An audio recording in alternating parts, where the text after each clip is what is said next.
Hello everyone, it's the week in which we got our Warlords of Draenor pre-event patch, and I hope you're all enjoying the changes. I can't wait for Warlords to release, but we'll still have to wait a few weeks for that to happen. To kill a couple of minutes, let's do a new Q&A, shall we? Starting off with, Noble, what do you think would be happening on alternate reality Azeroth? Technically, if the orcs remain on Draenor and are attacking our Azeroth, what would be happening over there? A world where Illidan doesn't hide in Outlands, where there are no Death Knights, which means Arthas is remaining uncorrupted, where Varian's father is still alive. Basically, a world where the war doesn't exist. I've been asked this question several times, and the answer is not set in stone. If you watched a couple of time travel movies or theories about alternative realities, then you know that even the slightest change can create a whole new scenario. This means that there's no right or wrong answer, but say that the Horde never invade, then I'd imagine that Azeroth is doomed. This is pretty much the story that the Caverns of Time and the Infinite Dragonflight tries to tell us. We go in and we help Medivh bring the orcs to the world, we go in and help Arthas reach Northrend.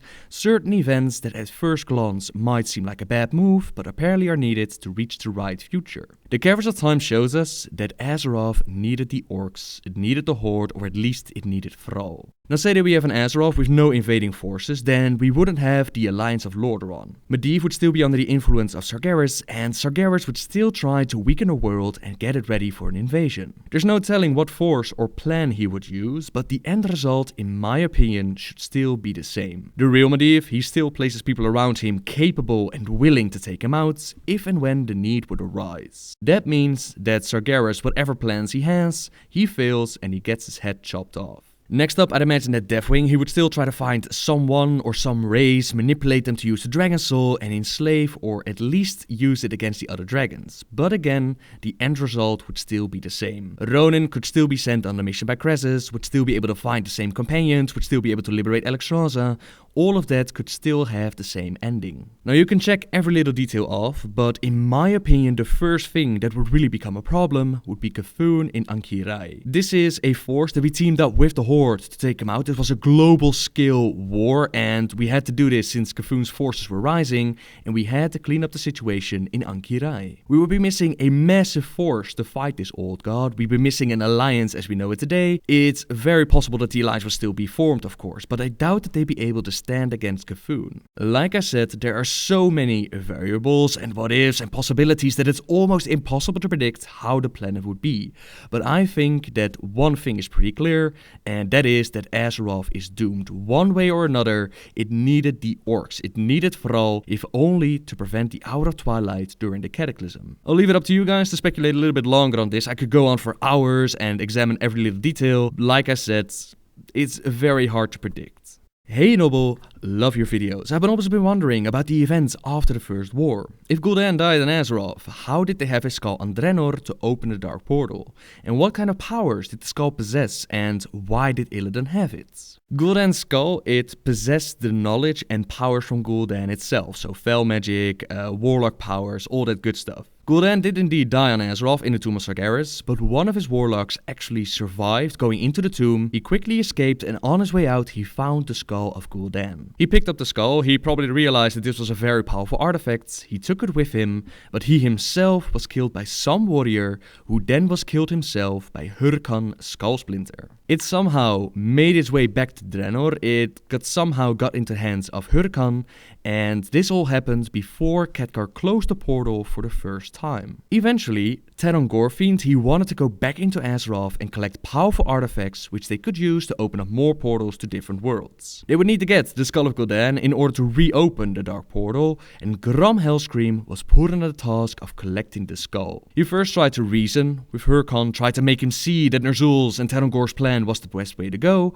but Hurakan, he didn't want to listen. He allowed himself to slip into his bloodlust, while Grommash, he was smart enough to keep a cool head, and he was able to defeat him and get his hands on the skull. They got the skull back, they made the portal and they started their second invasion. On Azeroth, they met with the Black Dragon Deathwing, who made the orcs a deal. The orcs, they would bring his ex to Draenor, while Deathwing and his dragons would help the orcs with their mission. When Deathwing himself entered Draenor, he met with Ner'zhul and he recognized the immense powers within the skull. He wanted the artifacts, Ner'zhul gave it up, he didn't give it up willingly. Like I said, the skull held a lot of powerful magic, it was even capable of whispering and manipulating from beyond the grave, but nonetheless, Ner'zhul still gave it up and Deathwing took it with him. The Alliance, they figured out what the Horde was planning to do, and they stepped through the Dark Portal to prevent them from inflicting the same damage as they had to Azeroth. Khadgar, he used his magic to sense where the artifact was, and the group had to split up. A few of them, they went after Ner'zhul, while the rest of them tracked down the skull, since they would need it to close the Dark Portal. Khadgar and his crew, they found several of the Black Dragon eggs. They decided to smash them all, which of course angered Deathwing greatly. The great Black Dragon showed up. He did battle with Gruul the Dragon Slayer,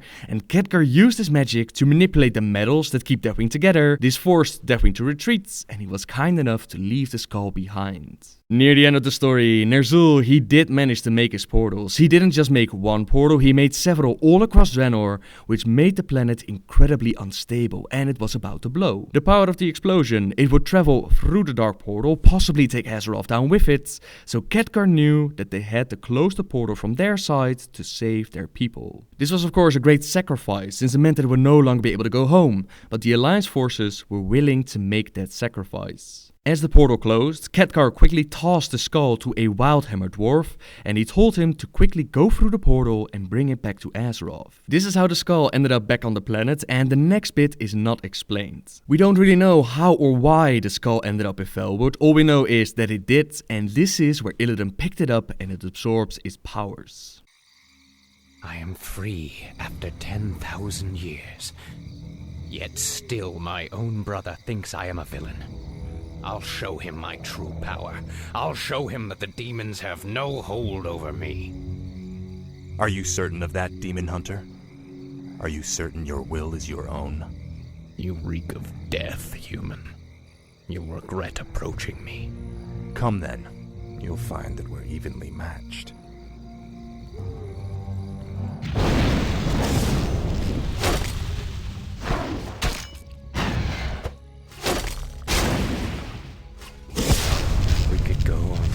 Like this forever. What is it you truly want? The Dreadlord who commands this undead army is called Tichondrius. He controls a powerful warlock artifact called the Skull of Gul'dan. It is responsible for corrupting these forests. And you wish for me to steal it? Why? Let's just say that I have no love for Tichondrius. And the Lord I serve would benefit from the Legion's downfall. Why should I believe anything you say, little human? My master sees all, Demon Hunter. He knows that you've sought power your whole life. Now it lies within your grasp. Seize it, and your enemies will be undone. That is where the Skull of Gul'dan is kept. These paltry demons will not prevent me from claiming it. Vengeance is mine. Evil draws close.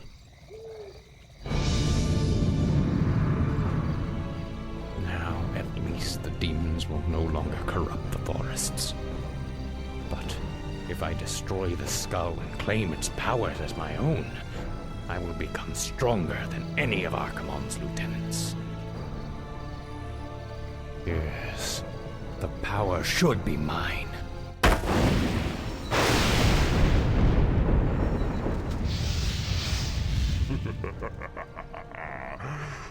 Now I am complete. That's the long history of the Skull of Gul'dan, and like I mentioned in my Gul'dan video, you can get the skull as a trinket, but I personally doubt that it's part of the lore. In my opinion, its role was just a little bit too big in the story, and we might see it again. Who knows if the skull will ever show up. And this question is also part of the Gul'dan Illidan storyline. What happened to the Tomb of Sargeras after Gul'dan? Is the island still hidden somewhere above water in Azeroth? And do you think that we, the players, will get to tread the haunted remains of this temple/tomb in a later patch or expansion? Illidan, during Warcraft 3, he sought out the tomb after Gul'dan. When he absorbed the Skull of Gul'dan, he did not only get its powers, he also got the knowledge that was hidden within. And he found out that the Tomb of Sargeras held some powerful artifacts. Illidan was successful in managing to get his hands on the Eye of Sargeras, but Mayev's Shadow Song was hot on his tail. So, Warden Shadowsong, you've made it at last. I knew you would. You have much to pay for, Illidan. I'm taking you back to your cell. Naivete does not suit you. When I consumed the power of Gul'dan's skull, I inherited his memories, especially those of this place, and the dark prize he coveted. Yes, the power of Sargeras. You would claim it as your own. That power is beyond my reach, little warden.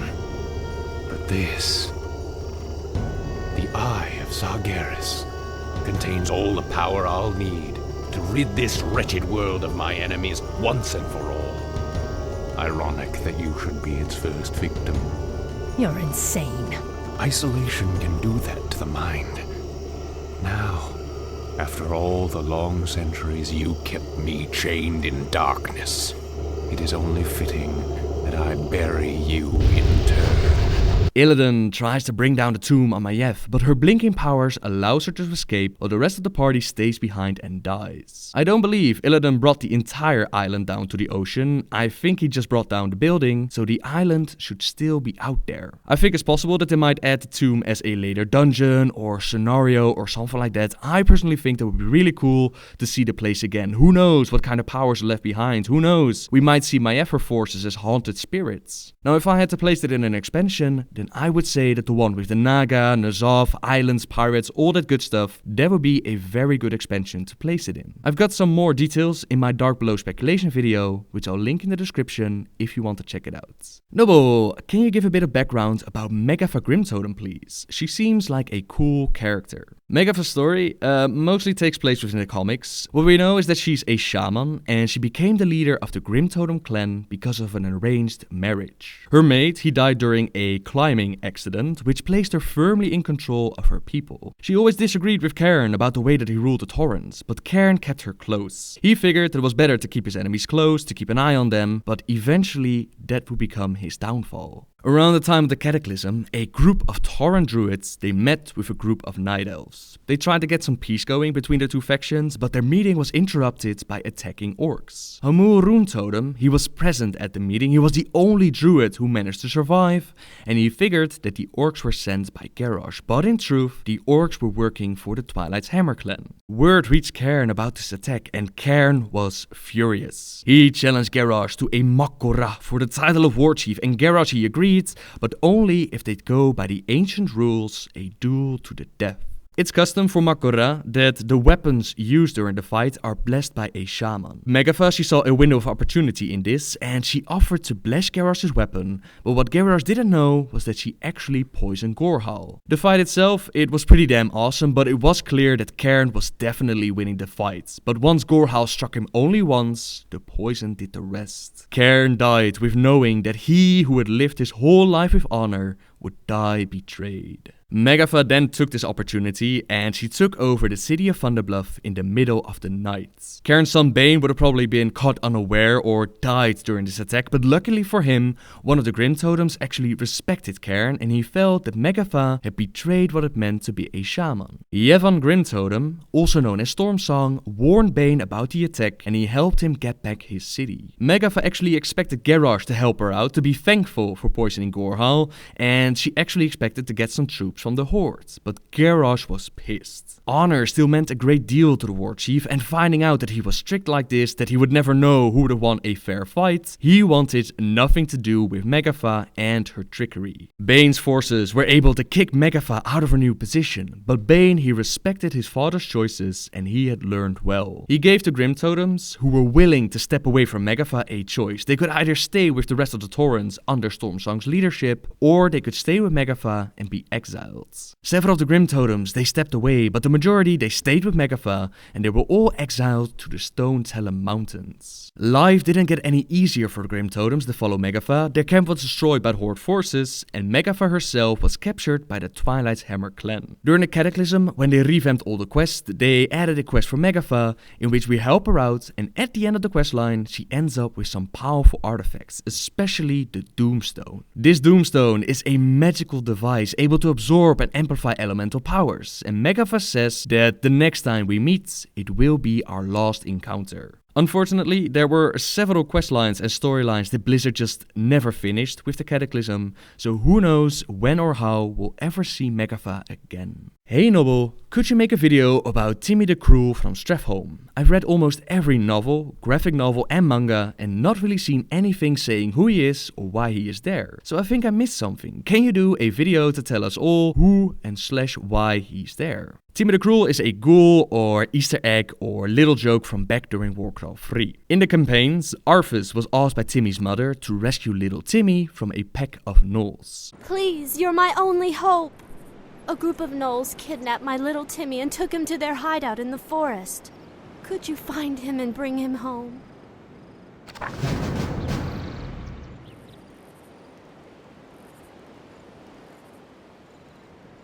Oh, thanks so much. I have a reward for you.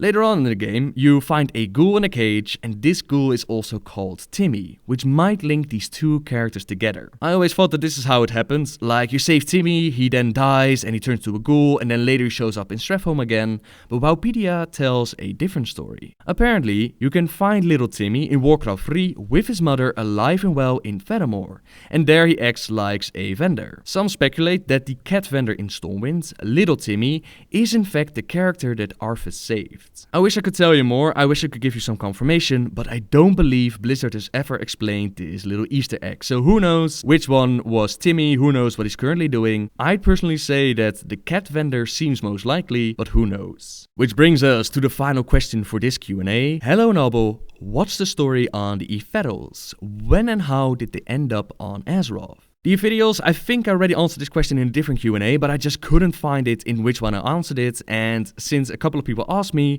the Ethereals, they didn't always look like the mummy creatures as we see them today. In the past, they probably looked a lot more solid, but one day their home world was attacked by a Void Lord named Dimensius the All-Devouring. He attacked the Ethereals' homeworld, and thanks to their advanced technology, they were able to shield themselves from his dark energies, but it wasn't a complete success. The arcane energies of the attack, they twisted and turned their bodies and souls into the more energetic beings we see today. They decided to wrap themselves in bandages to give themselves a bit more structure, and this change actually helped them fight back against Dimensius. It still wasn't enough though, and the Ethereals, they were eventually forced to retreat into the Twisting Nether until we find them in Outlands during the Burning Crusade. There we team up with the Ethereum, who are hell-bent on getting revenge, and we help them out by killing Dimensius. Another part of the ethereal culture, besides their advanced technology, is that they're very similar to the goblins. They've got a couple of trade princes, they enjoy trading, and they will do anything for a profit. It doesn't really matter what it takes to get. They will lie, they will backstab, they will steal, whatever it takes to make their money. And to your second question as to when do they show up on Azeroth, that was around the Cataclysm. There's profit to be made by offering their services to adventurers like transmog, void storage, upgrading gear, helping rogues with getting the legendary daggers, and of course insanely high prices. That's the story of the Ethereals in a nutshell, and this brings us to the end of my Q&A. Once again, I hope the sound quality was alright. I'm still trying to get it all up to speed. Hopefully I'll get it done soon. Thank you all very much for watching once again. Subscribe if you like my videos, and until next time guys, see ya!